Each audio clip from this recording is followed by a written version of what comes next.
Okay, and on to the dessert. In here we have some lovely lemon tart, some delicious poached rhubarb, and some honey and rosemary dressing. Okay, so first things first, we've got to try and get the tart out of the bag.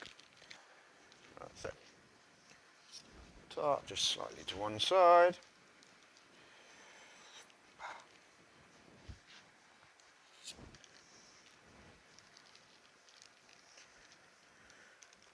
And then maybe you want to put your rhubarb in a bowl rather than getting it out of the bag. Yeah, something like that.